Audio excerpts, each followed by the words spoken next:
নমস্কার বন্ধুরা, আমি আমার ইউটিউব চ্যানেল জীবনতরী আমারই একটা পুকুরে পাঙ্গাস মাছ এবং কিছু মনোপিয়া এবং কিছু কাতলা মাছ অল্প কিছু দেয়া ছিল। তবে পাঙ্গাস মাছটা আমার বেশি ছিল, প্রায় 300-350 পিস। সেই পুকুরটায় আজকে জাল দিলাম। আমার একটা দাদা মাছ নেবে বলেছিল। তো মাছটা খুব বেশি হলে বয়স 5 মাস থেকে 6 মাস মতো হয়েছে। তো এই মাছটা আমি জাল দিয়ে তুলে দিলাম।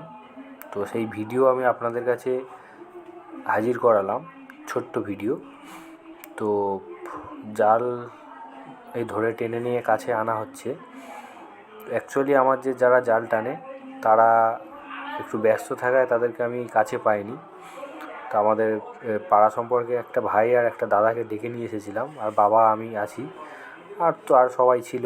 তো সকলে মিলে জাল দিলাম, দিয়ে মাছটা কাছে যখন টেনে নিয়ে আসি, তো আপনারা দেখতে পাবেন যেটা জাল একদম কাছাকাছি যখন নিয়ে এসেছি, দেখুন আপনারা।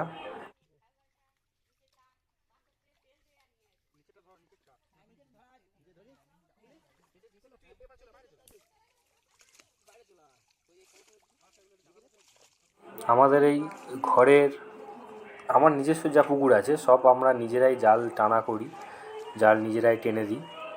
তো খাবার টাবার দেওয়া হয়েছিল ভালো। এর আগেও একটা বড় পুকুরে জাল দিয়েছিলাম, শুধু মনোসেক্স তেলাপিয়া সেই পুকুরটাই ছিল, আপনারা আগে ভিডিওতে দেখেছেন। সেই মাছও কিছু বিক্রি করেছি।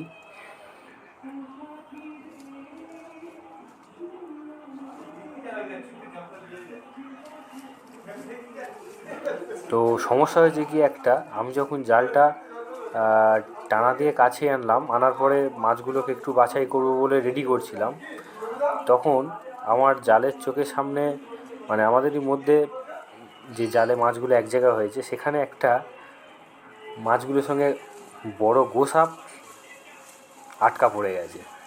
তো আটকা পড়ে যেতে সবাই একটু প্রথমে ভয় পেয়ে গেছিলো। দেখুন আমি এই জল যখন ঝাঁটকা, ওই দেখুন মুখটা বাড়ালো, তো সঙ্গে সঙ্গে সবাই একটু চারিদিকে ছড়িয়ে গেল।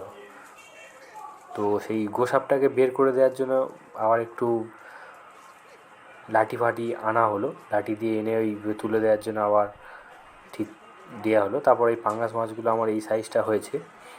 তো এই সব মাছগুলো বেছে বেছে আমরা ফের এক জায়গা করছিলাম। তো বন্ধুরা, এটাই হোক এখন আমাদের ছোট্ট এবং সহজ পদ্ধতিতে মাছ চাষ। তো এই মাছের ভিডিও আপনাদের কাছে তুলে ধরলাম।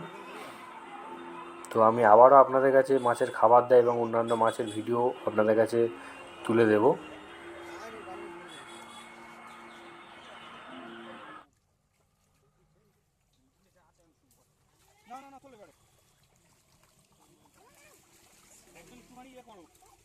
আর সবথেকে বড় কথা, পাঙ্গাস মাছের যে কাঁটাগুলো থাকে জালেতে খুব জড়িয়ে যায়, সেক্ষেত্রে মাছগুলো একটু আঘাত হয়। তো আমরা খুব সাবধানতার সঙ্গে কাজটা করছিলাম। তো এই পাঙ্গাস মাছটা চালাই হিসেবে আমরা বাইরে অন্য পুকুরে নিয়ে যাবে বলে আমার একটা দাদা এসেছে, সে পুরোটাই সব নিয়ে নেবে। সেক্ষেত্রে তার জন্যই আমরা হাত বাছাই করছিলাম।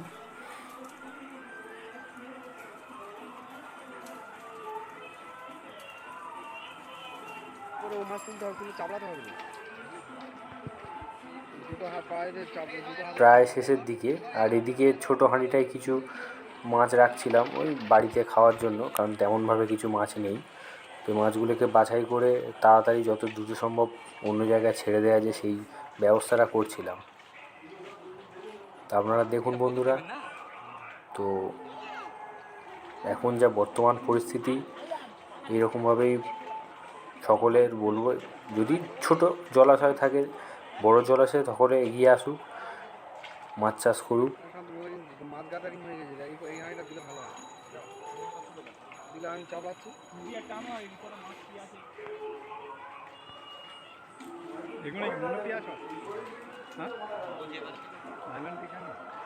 আর এই ছোটো মনোসেক্স তেলাপিয়া যেটা আমরা বলি সাধারণত, ওই ছোট দেখতে পাচ্ছেন, এগুলো বেশি দিন হয়নি, আমার মা ওই 50 দিন মতো হয়েছে। সেই মাছটাও কিছু এই পুকুরে দিয়েছিলাম তাড়াতাড়ি বড় করার জন্য।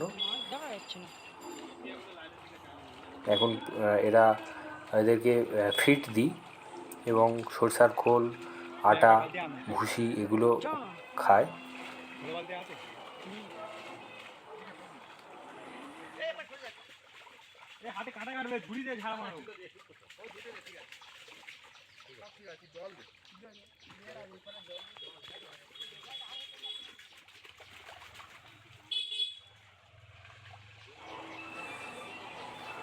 এগুলোর মধ্যে ছোট ছোট যে পোনা মাছ, রুই মাছ বা ছোটো ছোটো মনোসেক্স স্যালাপে সেগুলো আমরা পুকুরে ছেড়ে দিচ্ছি, কারণ সেগুলো আমরা নেব না। যে দাদাটা এসেছে শুধু অনলি ফর পাঙ্গাস মাছ নেবে, তার জন্যই ব্যবস্থা করছিলাম।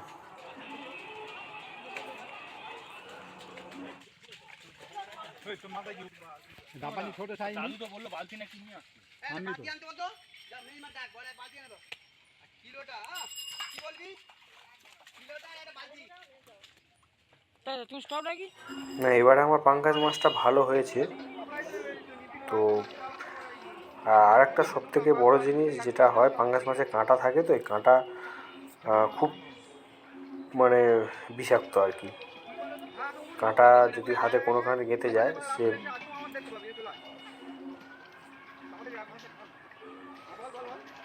তো খুব সাবধানতার সঙ্গে কাজগুলো করতে হচ্ছে আমাদের।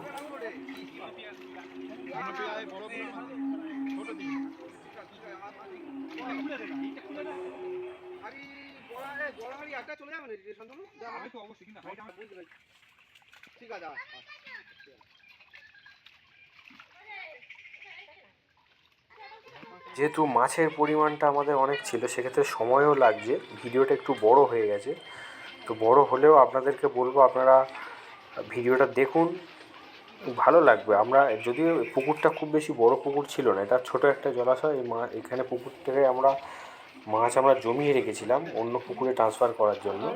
তো সেক্ষেত্রে মাছটা আমরা আবার নিয়ে অন্য পুকুরে ছেড়ে দেবো বলে যত দ্রুত সম্ভব কাজটা করছি।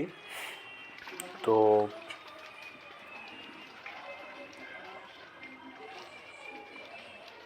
কিছু কাতলা মাছও ছিল এর মধ্যে, ছোটো ছোটো কাতলা মাছ, সেটা আমরা একটা সাইডে রেখে দিয়েছি। সাইডে রাখার পরে অন্য পুকুরে আমি দিয়ে দেবো, বড় পুকুরটা। তো